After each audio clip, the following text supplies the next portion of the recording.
Hello, I am Shashank Mishra with the Senior Advocate of Supreme Court of India, Subodh Markandeji. This channel is initiated by the Senior Counsel to share his years of experience with us on the legal recent topics, statutes, and other related subject matter.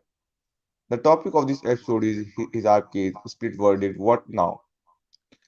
This lecture will be divided into two parts. In our second episode was about hijab imbroglio, matter were then pending in the Supreme Court. Now the verdict of the Supreme Court has come. So what next, sir? The bench consisting of Justices Hemant Gupta and Sudhanshu Dhulia had heard the cases. There were 23 civil appeals from the judgment of the unanimous full bench of the Karnataka High Court and two writ petitions which were filed subsequently under Article 32, and they had reserved their judgment.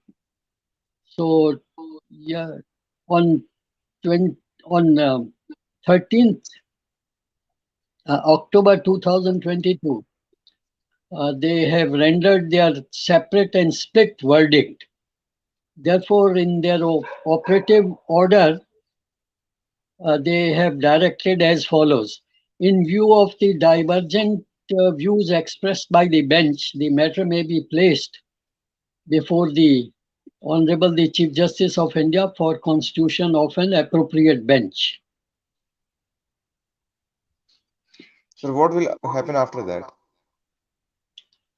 Under Article 141 of the Constitution, a split verdict is not a declaration of law.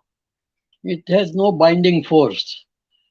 In this connection, I may also refer to Article 145, its clause 5, reads as follows. No judgment and no such opinion shall be delivered by the Supreme Court save with the concurrence of a majority of the judges present at the hearing of the case. But nothing in this clause shall be deemed to prevent a judge who does not concur from delivering a dissenting judgment or an opinion.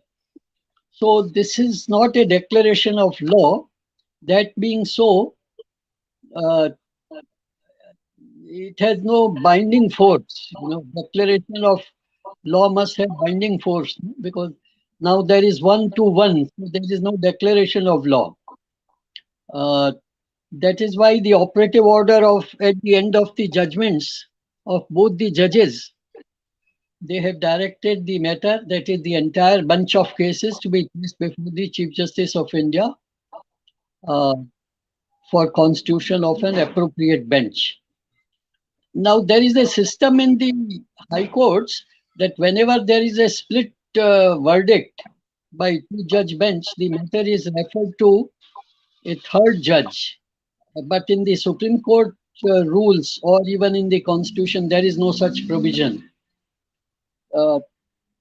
Probably this is due to Order 6 of Rule 1 of the Supreme Court rules, which mandates that no matter shall be heard by a bench consisting of less than two judges nominated by the Chief Justice of India. Now, I think that to avoid the risk of a split verdict again, and again being this kind of situation, the matter may probably be directed to be posted before a larger bench, that is, in this case, a bench of three judges. So this is the. So can we discuss the judgment about their merits? Certainly, I think uh, we should discuss the merits of the divergent views, but this is not the stage. So we may as well defer the discussion on merits of the divergent judgments delivered by the two judges. In any case, it would be a futile exercise because no finality has been arrived at. Finality is still to be attained. So then can't we recapitulate the what is already in the public domain? Why not?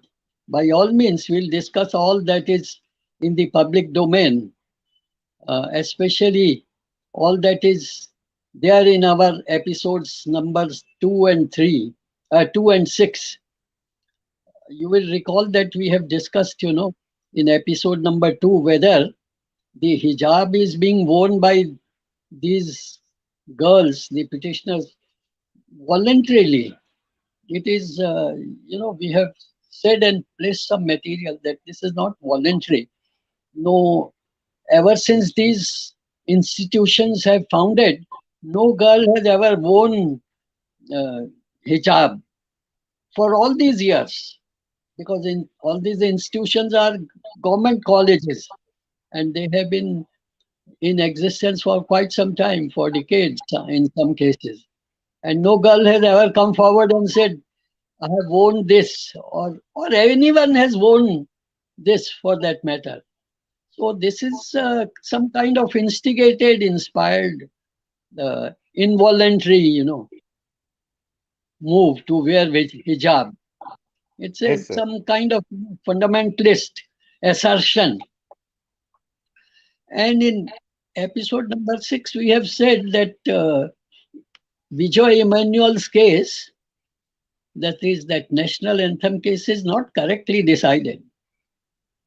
The judges there have not elaborated about the uh, about Article 51A, laying down the fundamental duties, and they have also not followed the cases of our Supreme Court. They have rather followed the cases laying down your law in America, in Australia.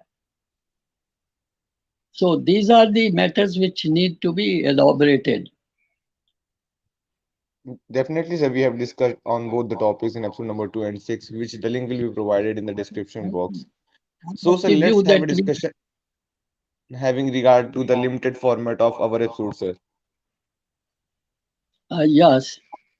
So I think that's why we let's have a separate episode Yes, devoted sir. to these two aspects.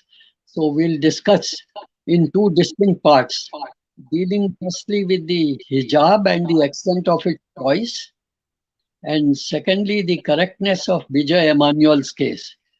Yes, sir. So matter will go before three judges. I have said in uh, uh, episode number 6 that a review petition was filed by the Attorney General himself. I don't know why the central government did not pursue its own uh, review, Hmm. because Vijay Emmanuel's case requires to be overruled. It is full. It will create. It's creating a lot of complications. Sure, sir. Sure, sure. Choice is choice is limited when we come to fundamental duties. Choice is limited, and we have also said in that hijab imbroglio, that is episode number 2, that hijab is not worn in any country except, you know, Afghanistan and uh, Pakistan. Those are the Hmm. two countries which insist on wearing. In Iran, everyone knows that there is such a huge uh, agitation against hijab. And Yes, in sir. India also, the Muslim women wanted to hold the demonstration, but the no government came forward to protect them by providing. All the mullahs will be against these women if they Hmm. burn publicly the hijab. Hijab is not being worn. It's a total misconception that they wear it voluntarily. No, there is Yes, sir. considerable pressure. The pressure of clerics, the pressure of family. Now the pressure of organizations which want Yes. the some kind of fundamentalist assertion. So let's have an episode, separate episode devoted to this. Yes, sir. Yes, sir.